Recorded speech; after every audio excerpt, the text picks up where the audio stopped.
I thought that I'd probably do something slightly different in terms of presenting this lens, and this comes from having been interviewed by the BMJ quite recently in the BMJ Confidential. And the line at the top, which the sub-editor selected, was late-onset rock chick.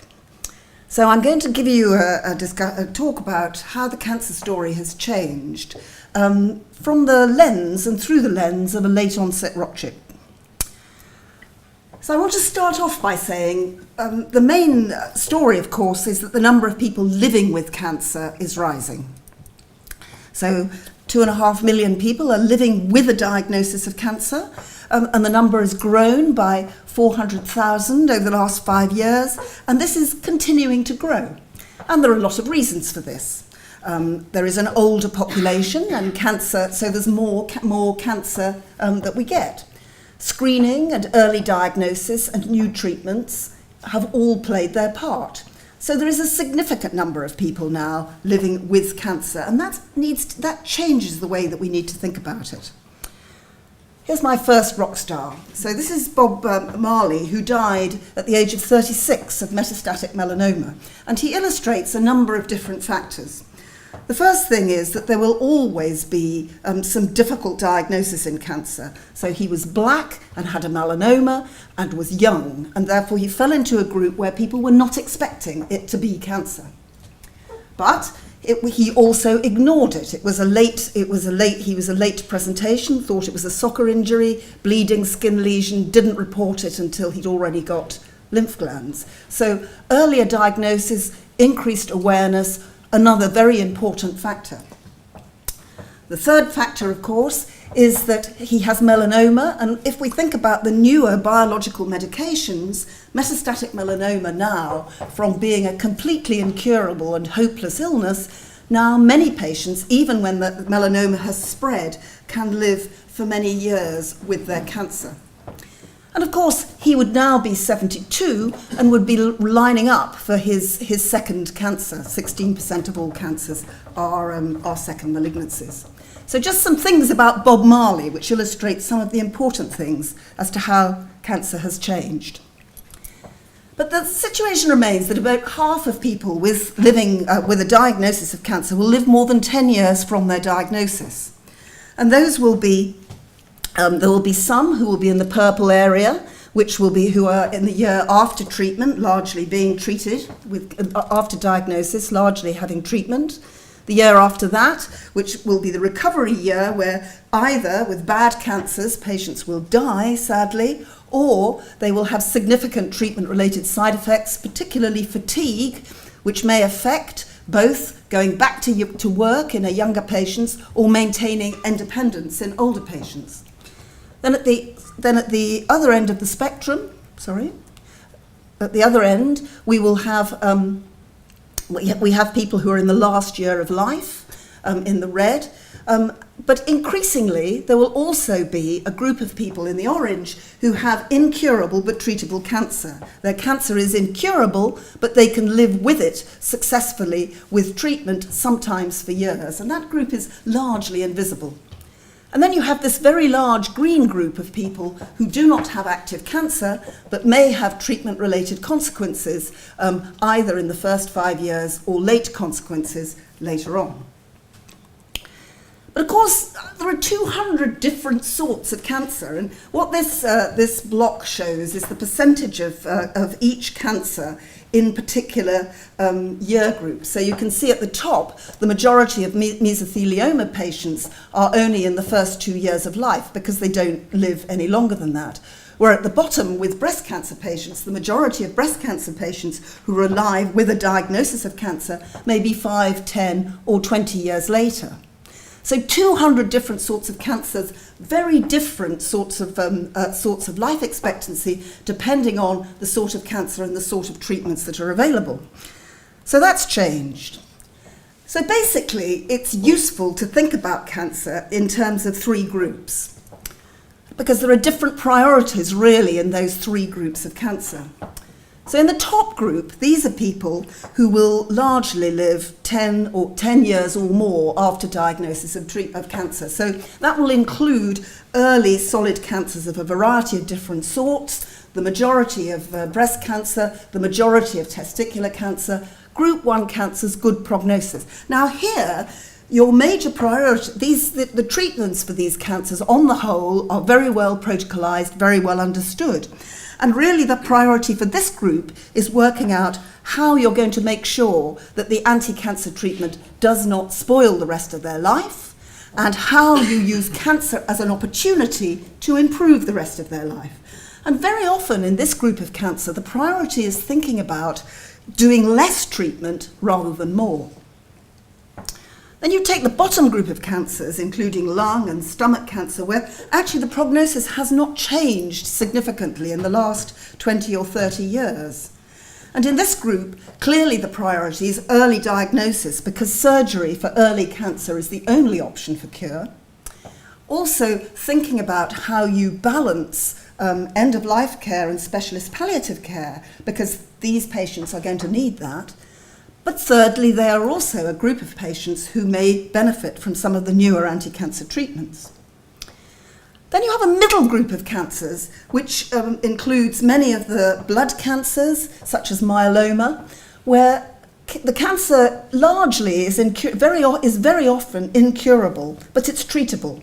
And you maybe have 3 or 4 or even 5 different decision points of deciding whether to have anti-cancer treatment or not, and balancing anti-cancer treatment and palliative care.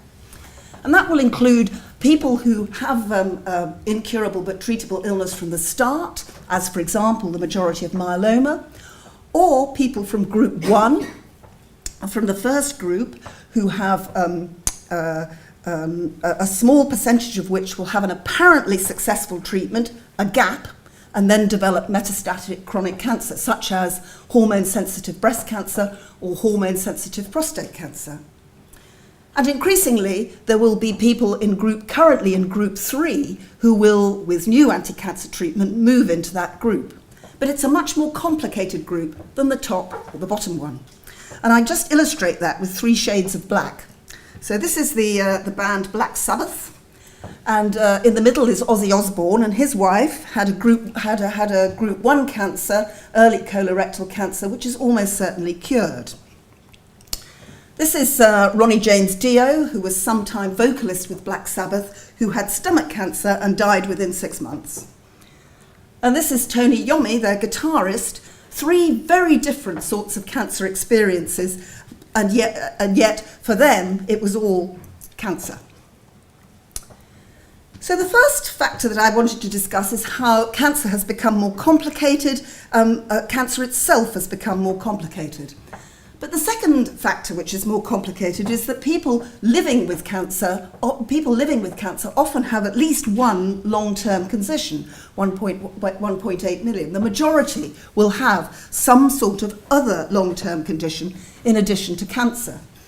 David Bowie famously had a heart attack on stage and had multiple cardiovascular problems before he eventually died of cancer.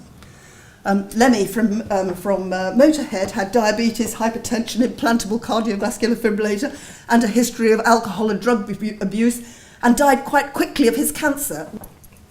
And then, of course, we have the Rolling Stones, where the one who actually had the cancer is not the one with the arrow, but the drummer who looking extremely healthy at the back, Charlie Watts, who was cured with radiation therapy. But of course, it's not just rock stars. People with cancer have other illnesses. The normal population have other illnesses. 50% will have some sort of cardiovascular disease. A third will have obesity, mental health illnesses, diabetes, arthritis. So this means that there are difficult choices about deciding who to treat, because the majority of clinical trials do not include people with comorbidity. So knowing what the impact of cancer treatment on people with comorbidity is hard to know, because we don't have the data. It also means that we have to think about the development of serious illness in the future and the long-term impact of anti-cancer treatment on the incidence and severity of illness 5 and 10 years later. For example, we know that chemotherapy and radiation therapy for breast cancer increase the risk of cardiovascular disease in the future. We have to start thinking about not just the immediate effects, but what happens later. But the third factor is that cancer offers an opportunity. So cancer offers a potential opportunity for getting people healthier and affecting a very large number of people long term to improve their health. And we know that a cancer diagnosis is a significant teachable moment where people are quite likely given the right support to stop smoking, change their diet and take exercise. And giving those figures that I showed you beforehand of the number of people who are going to survive after cancer, this is a significant and important point. But we know that most people who look after cancer patients, both diagnostically and therapeutically, don't consider this as part of their responsibilities. So then just going on with a few more band members, just exploring the complexity of cancer. So if we take this particular band, the Beatles, but so Paul, just noting that his wife died of metastatic breast cancer, so just pointing out the fact that even in those group 1 cancers where the majority of people will live 20 years, there is a small but significant minority who will develop metastatic disease. And so that's an important point. Ringo, in front of him, his daughter had a brain tumour and had a recurrence, which has responded and then went on to have triplets. So she was an illustration of, again, some of the complicated things associated with cancer. And then at the back, George, who developed a throat cancer, which was cured by radiation therapy, and then went on to develop a second malignancy, lung cancer, from which he died, another smoking-related malignancy, just illustrating that 16% of new diagnoses will be second primaries. So the number of older people living with cancer is set to treble by 2040. And it will be particularly patients with breast and prostate cancer. And so we need to be thinking about the change in the demographic of our population. So, just summarising so far, we've talked about how the cancer has changed, we've talked about how the cancer population has changed, and we've talked about some of the implications of that for how we should be managing patients in the future. So, radiation therapy. So, radiation therapy, clearly, we hear a lot about chemotherapy and new chemotherapy agents, but we don't hear so much about radiation therapy. And yet, there's been a huge revolution in radiation therapy over the last years, which has made an enormous impact on patients. It's a little known, this is well known, I know, to the radiation therapists amongst you and the clinical oncologists amongst you, but that what cures cancer, that radiotherapy is the second most effective treatment after surgery. Asking a member of a non-cancer population or the general public about that's often quite a startling fact. And we know the public visibility of radiation therapy is low. When asked about modern radiotherapy techniques, IMRT, SABR, proton therapy, 50% have heard of none of them. More have heard about Higgs boson radiotherapy, which doesn't exist, than SABR or AMRT. People have heard of protons. And that illustrates the power of the media and essentially one of the difficulties in terms of actually trying to explain the complexities that modern radiation therapy improves quality of life, rather than modern radiotherapy always improves survival. And I think the whole Aisha King saga just showed some of the challenges we have as clinical oncologists to, on the one hand, explain what a very good treatment clinical radiation therapy is and what great cutting-edge progress has been made, and yet on the other hand recognise that there are treatment-related side effects which need to be addressed. So it's a very complicated problem that we have as clinical oncologists in the future. But and to be able to combat we all want protons with make sure that you have the most up-to-date radiation therapy, which is not protons, is again a really difficult challenge. But the recent publication of the CHIP study, which showed it was possible to give fewer radiation therapy treatments for prostate cancer with the same quality of life and a better survival or a better local control if you have good quality radiation therapy, is the sort of really good study which I think will be important for the future.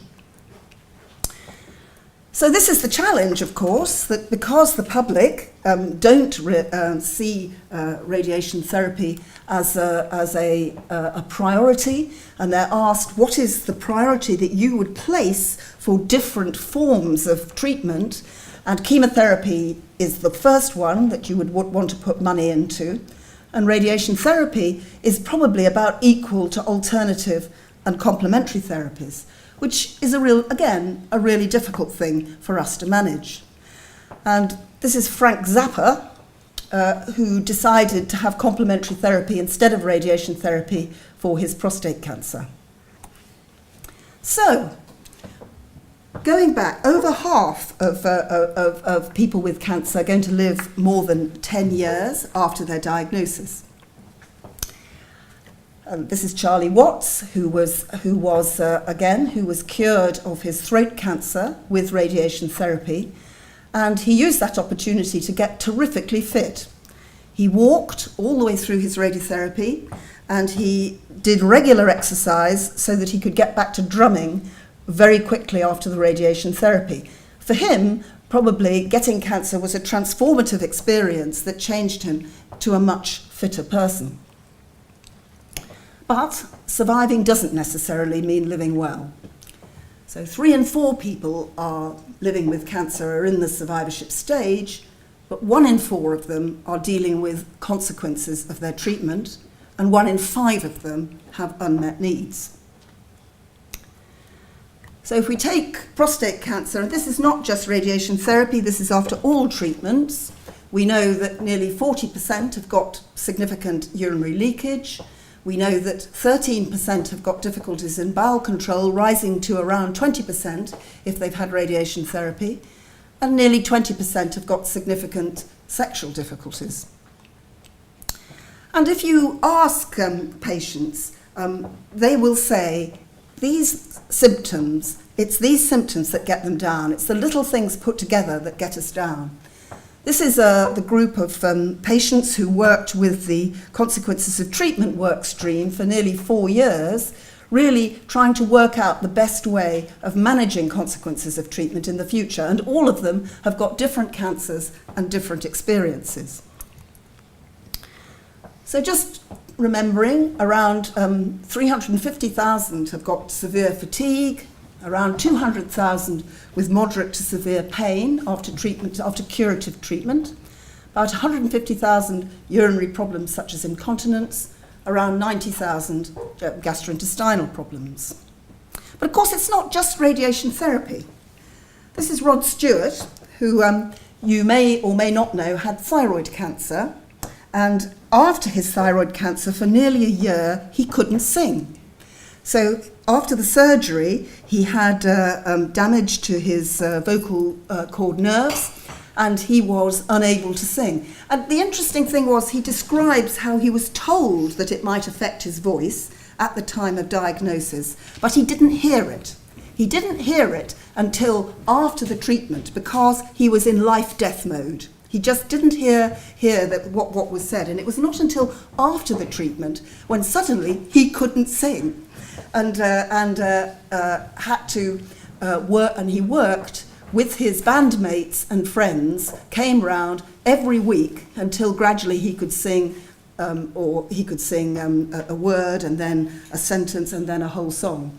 Or you may think he doesn't sing a whole song, but But I think that was a very interesting, I think the way he writes about it is very interesting, is the fact that, that giving people information about consequences of treatment at the time of consent is not enough, because it's not until after the treatment, when you're facing the rest of your life, that you actually hear the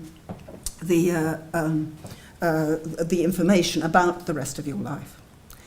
And of course, even with the modern biological treatments, many of whom have less side effects than anti-cancer treatment in the past, a significant number of them have significant bowel problems and significant fatigue. And as we've seen, these small symptoms put together can have a very big impact on a patient.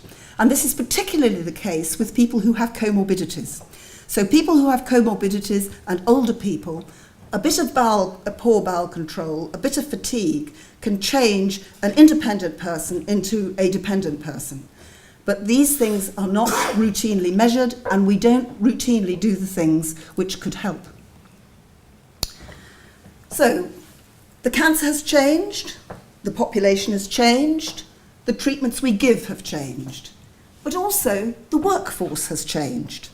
So from a period of time when I started off, when I was the cancer doctor for the M25 and treated all cancers in 5 district general hospitals as an oncologist with 1,200 new patients a year, which would probably not be the case now, you move to a situation where you have multiple teams. And not only do you have multiple teams for the cancer, you've also got multiple teams looking after the other illnesses.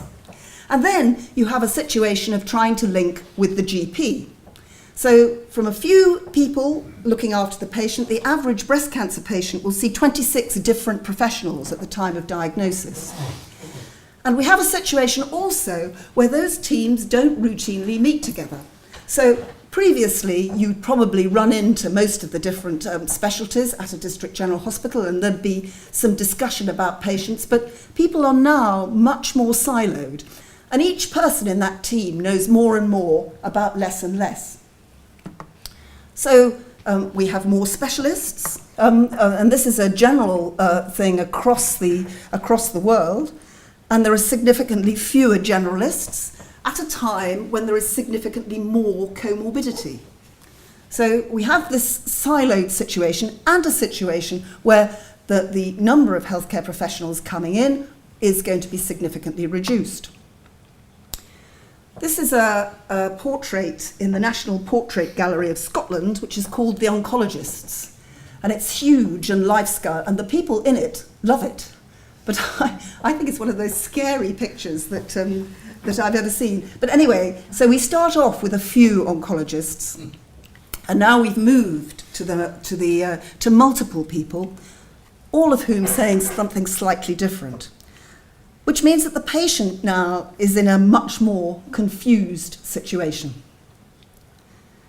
So, the cancer story's changed, patient expectations have changed, technology's changed, workforce has changed. So what hasn't changed? Well, the patients. We still have frightened patients who we see at probably the worst time of their life, who are having treatment that makes them feel ill, and who have difficulties to face in the future. This is Tony Iommi, the guitarist of Black Sabbath, just after completion of his anti-cancer treatment. And he's in the Macmillan box, which is a glass box, which we placed in the middle of a station. So there are people all round, and he can see out. And in the earphones, he's listening to experiences of people who have just been diagnosed of cancer. That sense of being alone, because it feels as if you're the only person who's had that experience. And I think that reflects the fact that the public still have, in spite of the very complex anti-cancer that we have, and the very complex cancer situation, the public still see things in quite a black and white way. So you have cancer and you die, or you're cured of cancer and you're perfectly well. And this means if you have a cancer like Tony Yomi had, or you have incurable disease which is being treated, these nuances are quite difficult. And I think it makes it hard for healthcare professionals in talking to their patients because they're not quite sure what the expectations of the patients are. So what I wanted to really think about was the importance of conversations that matter. So every healthcare professional who comes across a patient during the key points in their cancer journey, what they can do to make that conversation matter by the quality of the conversation, the quality of the information that they get, and the relationships that they have with other people outside their own team. So those key points in the patient's journey, at diagnosis, at the end of anti-cancer treatment, when they are diagnosed with incurable disease, or they find themselves to have significant consequences of treatment, and when they move from incurable but treatable disease into end of life. And the conversations that happen at those points can make such a difference to everything that happens thereafter. And we know quite a lot about what matters and what to measure and what needs to be done. So the National Cancer Survivorship Initiative had two big initiatives. The first was to measure patient experience, and patient experience has been measured every 1 to 2 years since that time. The second was the National Patient Reported Outcome Survey, where cancer patients were sent questionnaires, quality of life questionnaires, at the end of treatment, a year later, 5 years later. And during that, which gave an idea of the quality of life after cancer treatment. And both of these had very high response rates, so there's quite a lot of information there.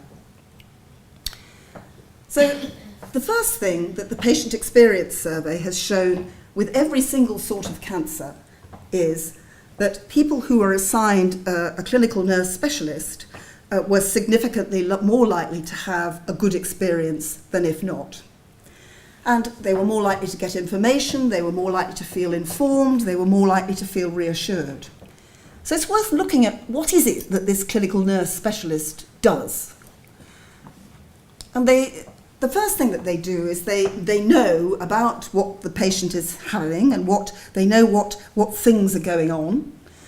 They have a good conversation, they have good communication and conversation, they provide information, and they know about the other services that may be helpful to this person and how to get them to those places.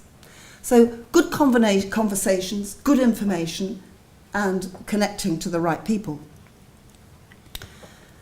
The second thing we also know from analysis on a very large numbers of people, what matters in the conversation. So just using a very simple tool, a checklist or something which can be done on an iPad, you can document key things that matter to patients.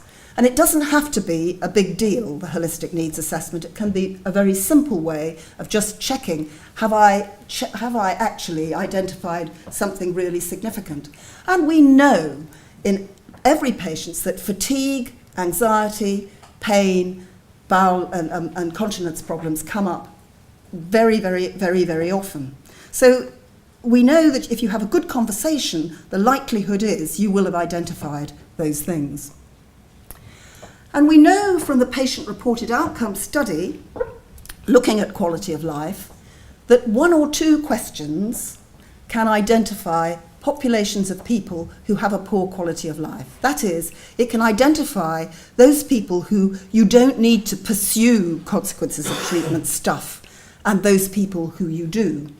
So 3 questions about bowel control will, on their own, have an impact on a global measure of quality of life, or EQ5D. So just 3 or 4 questions will identify the group of people that you need to be looking at carefully. And we did quite a lot of work on this, and all the charities are coming together to look at these 3 or 4 questions in clinical trials, but it could be used for commissioning radiation therapy equipment. I mean, I think just these 3 or 4 questions for pelvic treatments. So, trigger questions. So, we've learnt from the patient experience survey the importance of someone having a good conversation, having good relationships, providing good information.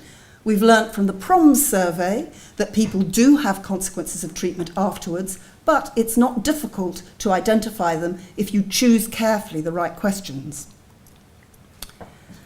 And we've also learnt there's some really simple things that make an enormous difference. So, 1 in 5 people who've had pelvic surgery or pelvic radiotherapy will have poor bowel control. 1 in 5.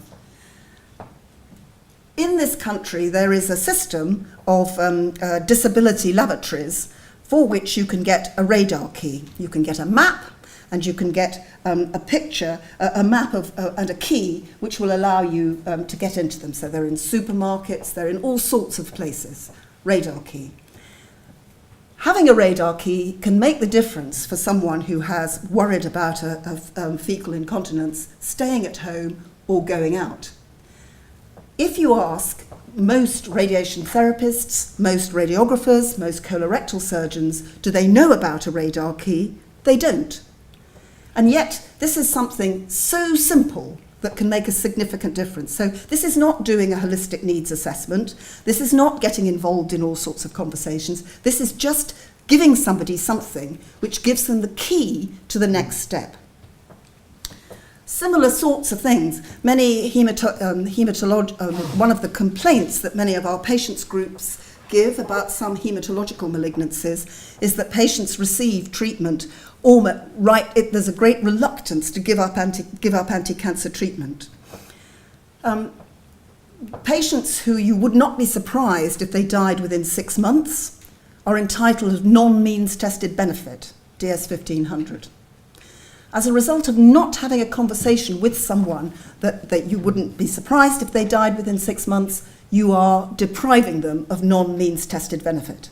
And if you live in Glasgow, where 2/3 of your population are going to be in the lowest demographic and financial group, you are making a significant difference to that person. So there are a number of things like that, very small keys, which say you don't, if you are any person who sees that patient, you don't have to get engaged in a very long conversation. You don't have to get involved in that process, but there are certain things that you can do, and we need to know more about them. Simple things. If we know that 1 in 5 have problems with bowels, if they have pelvic treatments, we know that an awful lot of people will have fatigue. Again, there are simple interventions. And moving on to the simple interventions, then there are an enormous number of other resources that can help people, and a great deal of information about it. But that first step is making sure it's on the radar and people know about it. So I think it's just worth thinking about how important is written information. The Cancer Research UK, Macmillan Cancer Support, Prostate Cancer UK, Breast Cancer Care have some fabulous, targeted, useful information about really important things to people affected by cancer. But we know that patients don't get it.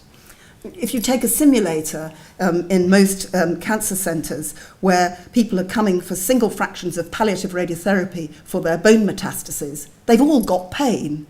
And yet how many of them have got a routine pain leaflet in the simulator, as well as the information about radiation therapy? So you have the information about radiation therapy for consent, but you don't have an information leaflet on how to manage pain. We don't think about it in that way.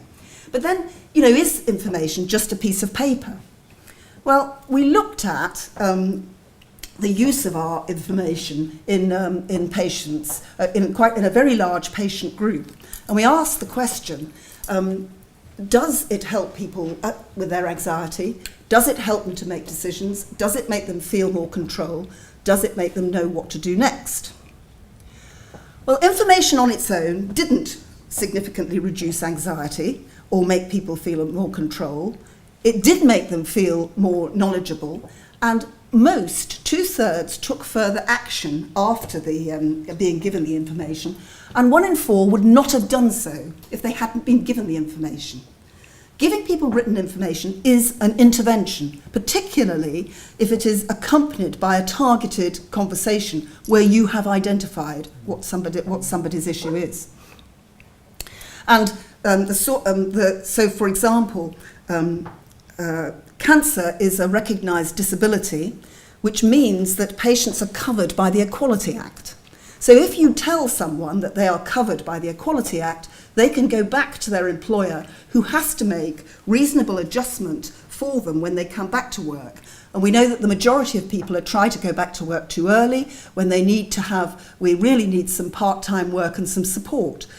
They don't know that they're covered by the Equality Act. If the healthcare professional they see during their cancer treatment tells them that, then there is an enormous amount of support. Okay, so really just we've talked about the complexity of cancer, how difficult that it is. We've talked about the simple things that can be done with a good conversation, with written information, and with targets that help open the key so people can take action themselves. But we also have to think about another thing, which is making relationships outside your own band. One of the things that's happened, this was sent to me by a Danish surgeon who uses this for his MDT training. And you'll notice that Mick is the surgeon. He says that Keith is the oncologist because he knows about drugs. And so over the 80s and 90s, we got very good at developing our multidisciplinary teams, and getting people, even if they don't get on at all, to work together as part of a team. And so that has been an effective process. But what I showed you was the fact that many patients are going to have a lot of problems which are not related specifically to that particular specialism, and that people have become much more siloed, so they don't understand what's going on outside and the impact that it might have. So there's something about how do you make relationships outside your tribe. And I think, on the bottom is Freddie Mercury, who's singing with Montserrat Caballé, the opera singer, which was a particularly good illustration of making a relationship outside your tribe in order to make things work. And that's Mick Jagger and Tina Turner who are singing at Christian Aid. Again, making a relationship outside the tribe to make it work. And so oh my God. So we need to be thinking about how we make relationships outside the tribe. So this is you may recognise some of the parties in this photograph. This was part of the Macmillan GP programme, Go Hug a Radiologist. Because what our GPs were saying was that, and I think this quote might have come from Giles actually originally, was that radiologists are dark people doing things in dark places. And she described the radiology department as like a Sleeping Beauty tower with thorns around it. And I think there's whereas if you can go and talk to someone in another tribe, and and all sorts of things get smoothed over, but it requires an effort because it won't happen. Casually anymore.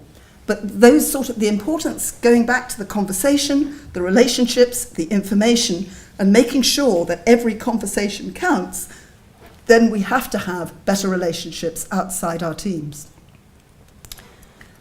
So what I wanted to say today was cancer has changed, the population has changed, treatment has changed, the way that we work has changed.